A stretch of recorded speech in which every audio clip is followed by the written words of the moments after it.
вот отсюда вот пошел пожар, начал здесь огромный дым такой, ну и огонь был. Так сгорел дом многодетной семьи Селенок. ЧП произошло в поселке Петровский. Пожар начался в бане, и за считанные минуты огонь перекинулся на жилой дом. В этот момент здесь спали родители и 4 детей. Их разбудили соседи, которые увидели языки пламени. Полностью сгорела кровля, стены, личные вещи и часть документов. Сейчас многодетная семья осталась без крова. Местные жители и неравнодушные люди помогают пострадавшим вещами и деньгами. Причину пожара устанавливают эксперты. Сказали, что все надо снимать, потому что у нас все прогорело. Ну, 2 миллиона, наверное, надо. А 6-7. Знакомый сказал, у вас на этаже пожар. Я прибежала сюда. Уже пламя было. Это уже общежитие на улице Солидарности в поселке Дербышки.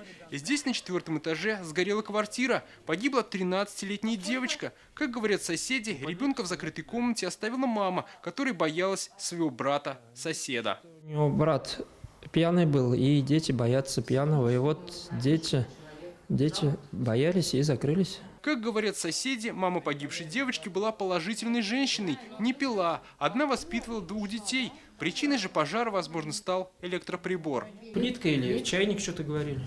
Дети всегда ухоженные, чистые, сытые. Мы сами лично с ними, грубо говоря, приходила с ними на работу. С места трагедии маму девочки в шоковом состоянии госпитализировали. Вторая дочка сейчас у родственников. По факту пожара прокуратура Татарстана начала проверку. В ходе проверки надзорного ведомства предстоит установить все обстоятельства трагедии. Помимо этого, прокуратура даст оценку действиям органов системы профилактики безнадзорности несовершеннолетних. Обстоятельства трагедии изучают в аппарате уполномоченного по правам ребенка. Как отметила Ирина Волынец, сейчас точно можно сказать, что девочку нельзя было закрывать дома. Нельзя оставлять детей одних в квартире, нельзя их запирать. У человека должна быть возможность спастись в случае какого-то ЧП. Пожар всегда непредвиден, и если бы ребенок мог открыть дверь, конечно же, девочка обязательно бы покинула свою квартиру. В этой трагедии пока много вопросов. Почему девочку заперли в квартире? Почему во время пожара она не открыла окна? Почему на ее призывы о помощи никто не откликнулся? Как сообщили в МЧС, ребенка нашли на кровати у окна. Решеток и защитных замков на окнах не было. Детали выясняют пожарные дознаватели. ЧП в Дербышках сегодня обсуждали на совещании в исполкоме Казани. Происшествие в Дербышках по улице Солидарности, дом 21, не оставил шансов спасателям спасти ребенка 13 лет, запертого одного в квартире. Буквально неделю назад такая же ситуация произошла на проспекте Ибрагимова. Тогда тоже горела квартира на 4-м этаже. Благодаря бдительным прохожим и неравнодушию очевидцев удалось спасти 5-летнего мальчика. Пожаров в Казани уже больше, чем годом ранее. Число возгораний достигло почти 1000. В них погибли 16 человек, 35 получили раны. Чаще всего основной причиной пожара является, к сожалению, человеческий фактор. Основной причиной пожара в жилом секторе стало неосторожное обращение с огнем. 646 пожаров, погибло 1 человек.